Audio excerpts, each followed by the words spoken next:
साथियों नमस्कार, good morning.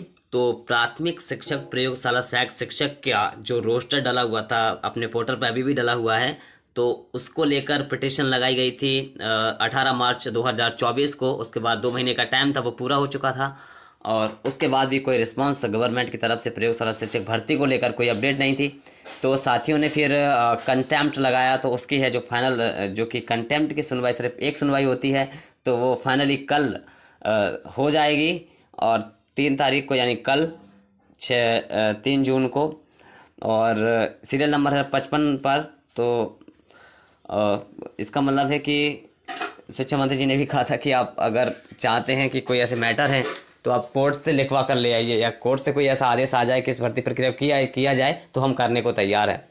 तो जैसे ही हमारे कंटेम्प्ट में ये क्लियर हो जाता है कि सरकार इसको जल्द से जल्द करे, फिर हम जैसे ही ये कल सुनवाई हो जाती है, फिर उसके बाद जिसका जो भी फाइनली अगर इसमें आता है कंटेम्प्ट में जो भी लिख के, और जो भी आता है कि जल्द से जल्द की जाए, तो फिर हम उसको लेकर माननीय शिक्षा मंत्री जी को देंगे और संबंधित अपना जो शिक्षा विभाग है उसमें देंगे। तो हमें इसके लिए निकलना पड़ेगा कहाँ पर, भोपाल के लिए तो मैं कल निकलूँगा, क्योंकि कल 3 तारीख को मुझे निकलना भी है। तो जैसे ही कल अगर सुनवाई होने के बाद जैसे इसका ऑर्डर ऑफ कॉपी आ जाती है, हम माननीय शिक्षा मंत्री जी के पास दे देंगे, ये लीजिए सर, अब हमारी प्रयोगशाला भर्ती की प्रोसेस स्टार्ट कीजिए, और फाइनली और इसके बाद संबंधित विभाग को भी दे देंगे। जैसे कि मैंने आपको बताया था कि मैं अभी 2 दिन पहले ही आया हूँ और मैंने वहाँ पे चर्चा की थी, तो उन्होंने इसको लेकर भी कहा था कि मैंने उनको जब टटेरे सर को दिया था तो उन्होंने हमारा जो है अपना वो लिया था, जो ज्ञापन मैंने जो बनाया था अपना ट्रैवल का, अपना जो प्रयोगशाला का, तो उन्होंने अच्छी तरीके से उसको लिया था। मैंने कमिश्नर महोदय को देने जा रहा था, उससे पहले मैं उनसे मिला तो उन्होंने ही उसको ले लिया। मैंने कहा सर ये है, तो उन्होंने बोला कोर्ट का मैटर है, बोला हाँ, तो उन्होंने उसको ले लिया था और रख लिया था।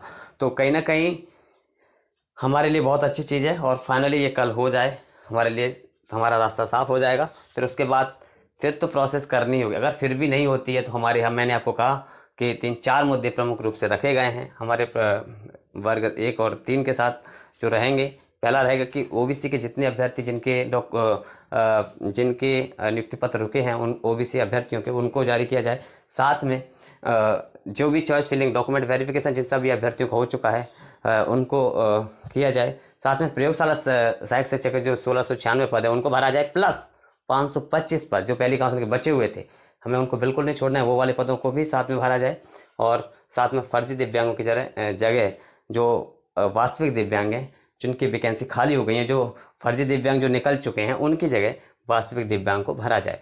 ये 4 प्रमुख मुद्दे रहेंगे। और इसके सॉल्यूशन के लिए सरकार अगर हमसे चाहेगी कि आप सॉल्यूशन बताइए, सरकार कहेगी हमारे पास तो कोई सॉल्यूशन नहीं है, आप बताइए, तो हमारे पास सॉल्यूशन सिर्फ एक है, वो कहेगी 2024-25 के सत्र में आप ही के द्वारा डाटा पेश किया गया था डीएलएड वर्सेस बीएड के केस में, कि इस सत्र में हमारे पास 6000 पद खाली है, आप उनको दे के भी ये सॉल्यूशन कर सकते हैं। ये हमारा अपना रिस्पॉन्स है जब वो हमसे पूछते हैं तब।